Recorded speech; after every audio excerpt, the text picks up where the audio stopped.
आज जी एशिया कपमध्ये भारत विरुद्ध पाकिस्तान मॅच होणार आहे, ती मॅच खरं तर होऊ नये असं अनेक राष्ट्रप्रेमी नागरिकांचं म्हणणं आहे. आणि खरं तर मॅच रुकवादी पापा अशी जाहिरात जर एखादी आली असती ती बघायला आम्हाला आवडली असती. परंतु एका ठिकाणी ऑपरेशन सिंदूरसारखं चालू करायचं. पहलगाममध्ये जे आमचे बांधव डोंबिवलीतले 3 आणि महाराष्ट्रातले 6 बांधव जे मृत्युमुखी पडले, त्यांच्या ज्या पत्नी आहेत त्यांचं कुंकू पुसलं गेलं. आणि अशा परिस्थितीत जो पाक पुरस्कृत दहशतवाद आहे तो मुळापासून संपवून टाकण्याच्या ऐवजी यांनी अचानक युद्धबंदी केली, त्याची कारणं दिलेली नाहीत. त्या माता भगिनींचं जे कुंकू पुसलं गेलं त्याचं उत्तर अजूनपर्यंत त्यांच्याकडून आलेलं नाही. आणि अशा परिस्थितीत भारत पाकिस्तान सामना हा का खेळवला जातो आहे?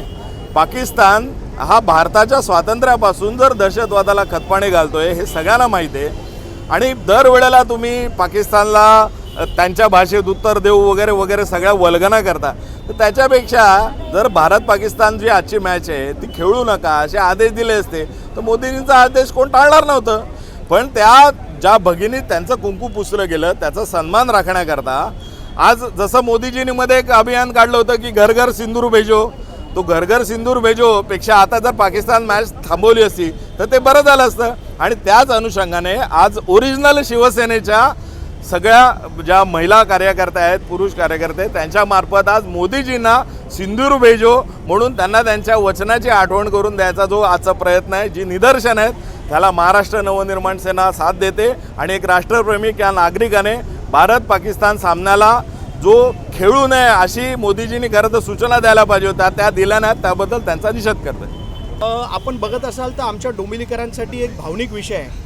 डोंबिवलीचे 3 होतकरू आमच्या डोंबिवलीतले 3 व्यक्तींचा मृत्यू पहलगामच्या हल्ल्यामध्ये झाला. त्याच्यानंतर भारत आणि पाकिस्तानचं जे युद्ध झालं त्याच्यामध्ये मोदीजींनी एक घोषणा केली होती की पाणी और खून एक साथ नहीं बह सकता. आणि आज आपण त्याच पार्श्वभूमीवर एक क्रिकेटचा सामना भारत आणि पाकिस्तानमध्ये खेळतो आहे.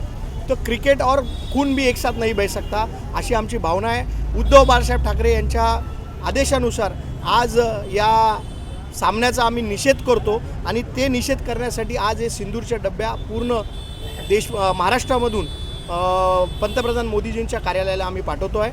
आणि आम्ही या सामन्याचा तीव्र शब्दामध्ये निषेध करतो आहे. आज आमच्याबरोबर इथे मनसेचे पदाधिकारी देखील आहेत.